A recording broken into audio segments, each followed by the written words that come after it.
I wonder what the most extravagant thing you've ever done is. I wonder what the most extravagant thing you have ever done is.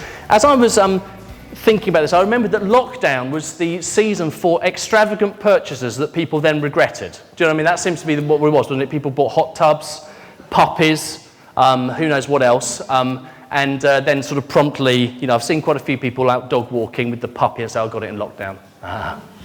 Then they sort of slightly regret the commitment that they've taken on. But I wonder what the most extravagant thing you've ever done is. As I was thinking about that, I felt like I need more stories of extravagance in my own life, because I was thinking I can't really think of very many extravagant things that I've done, and I felt a bit frustrated with that. My children always seem to think that marrying Julie after just 5 months of knowing her, or at least getting engaged to her 5 months after knowing her, they always go, Dad, did you really do that? That seems like... And I was just like, it just seemed like a really sensible thing to do.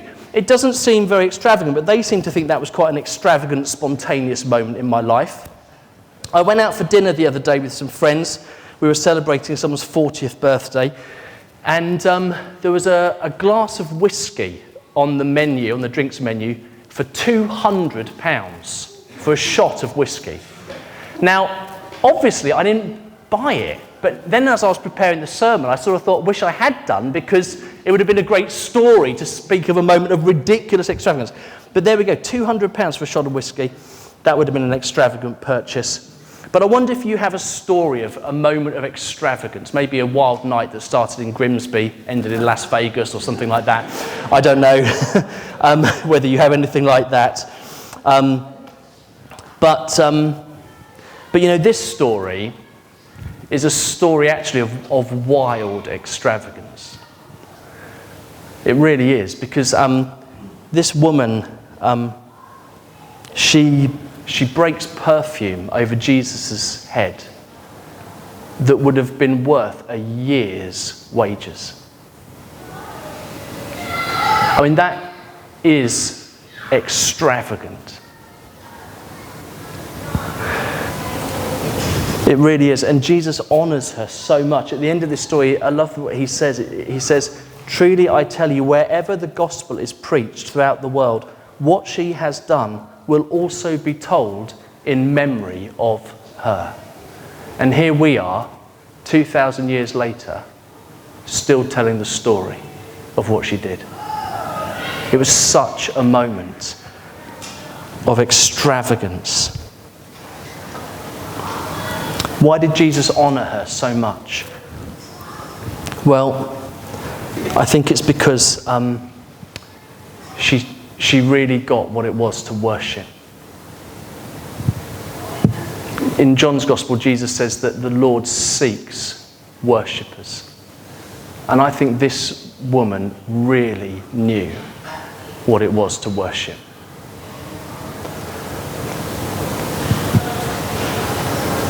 The thing that's so incredible about this extravagance, a £200 shot of whiskey, would have been very, very self-indulgent.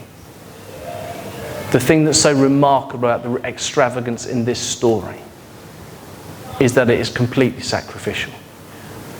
It is in no way self-indulgent. She pours the perfume upon Jesus. It is, if you like, there in that moment, and then it's gone. The next day, it's not self-indulgent extravagance. We see a lot of that in our world.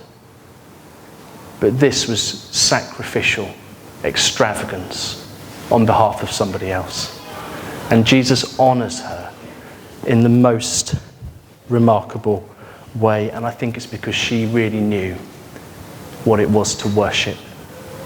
She really knew what it was. And Emma's going to pick up the story a little bit more.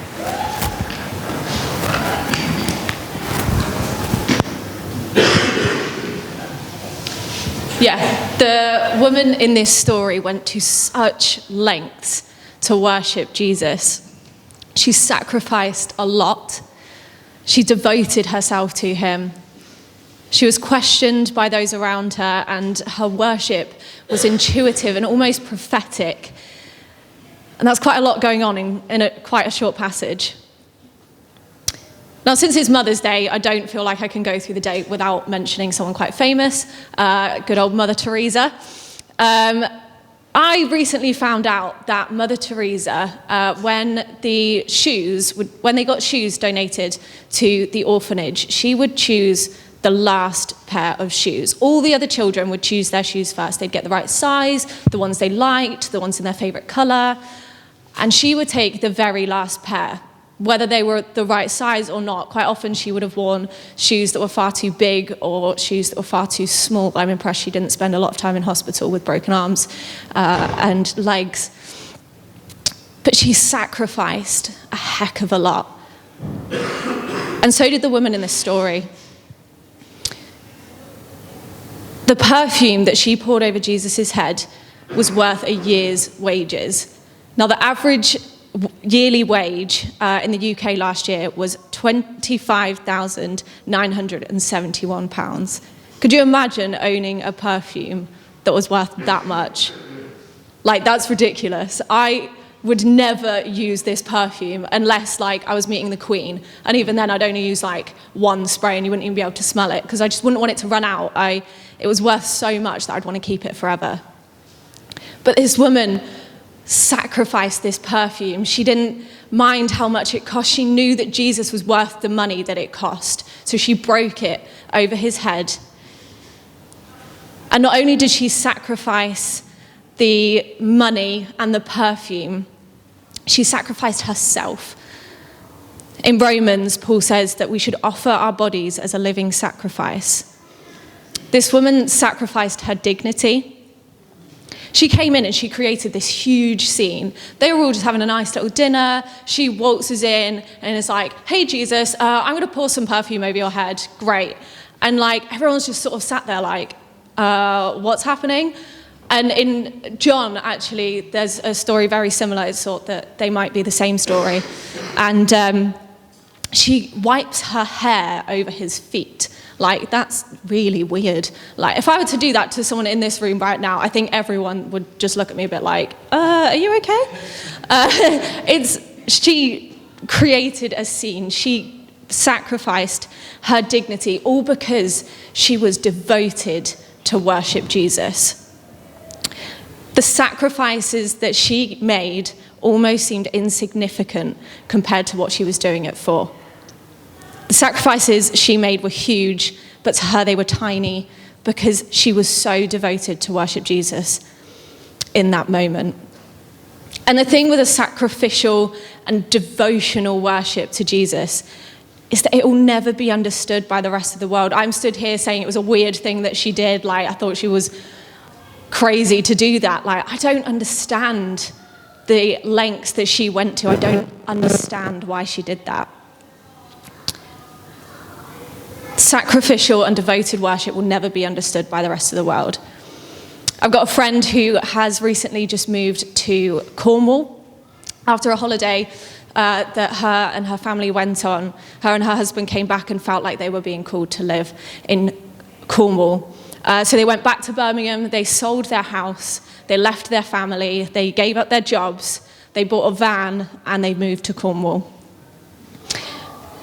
They are now living in Cornwall, in their van, with no jobs, with no home, with no friends and no family, just the two of them and their daughter and their dog. They don't know what is going to happen, but they know that that's where they need to be. That seems crazy, that they would give up their security of jobs, a home, and friends and family to support them, to go and do this incredible journey, not knowing exactly what it is that God has in store for them, but that's where they're going, because they are so devoted to Jesus. And although my friends feel called to do this, the woman in this story didn't actually feel called to go and pour this perfume over Jesus. She just did it. She sacrificed her dignity and this expensive perfume solely to worship Jesus. We often seek the qualities of the kingdom, but are we really putting the king first? We cannot reach the kingdom without the king.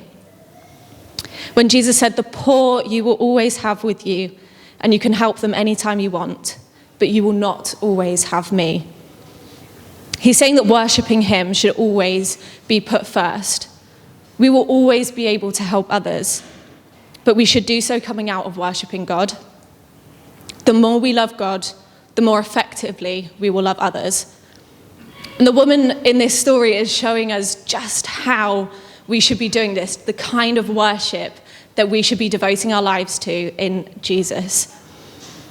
A life of worshipping Jesus that others don't understand, that might seem radical and might be seen as a waste of energy and time. This sacrificial and devotional worship also poses a moral challenge for others. In the story, the others in the room try to tell the woman that she is wasting the perfume. They say it could have been sold for more than a year's wages and the money given to the poor. They're trying to suggest that the perfume could have been invested in something far more valuable. But actually, this woman's use of the perfume was the most valuable thing that she could have done with it because she worshipped Jesus. I don't know if this is an all mums thing or just a my mum thing, but she had this incredible, almost magical power when me and my sister were younger, where she just knew when we wanted to cry. No matter how much we were trying to hold it back, how much we were not trying to cry, she just knew, and she'd come over and give us this hug, and then that was it. We'd be bawling.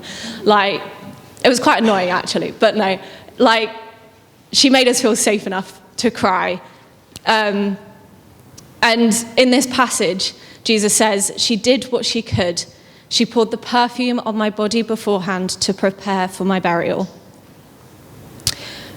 In those days, when someone died, they would be anointed before their burial, so their body would be prepared, and part of that would be pouring perfume over the body. Unless you died a criminal, that is. If you died a criminal, you were not anointed before you were buried. And when Jesus died on the cross, he died as a criminal, so his body would not have been anointed, but God knew that his body needed to be anointed. I'm not suggesting that this woman knew the nature or the fate of Jesus' death, but her actions were almost prophetic. He said, you anointed my body, you prepared my body beforehand for my burial. And she may not have known this, but through her worship, she anointed his body. She prophesied of what was to come. She didn't know what this was. She just believed that this act of worship would speak of something to come in the now. And when we worship, we are speaking of something that are reserved for the future. We're naming things that are reserved for the future in the present. There's that worship song that goes, when we arrive at eternity's shore, where death is just a memory and tears are no more, we'll enter in as the wedding bells ring, your bride will come together and we'll sing, you're beautiful. We sing these words, but this hasn't happened yet. We are declaring to God that we believe that this is going to happen. We sing these words to God, believing that it will happen in the future, even though it's not happening now.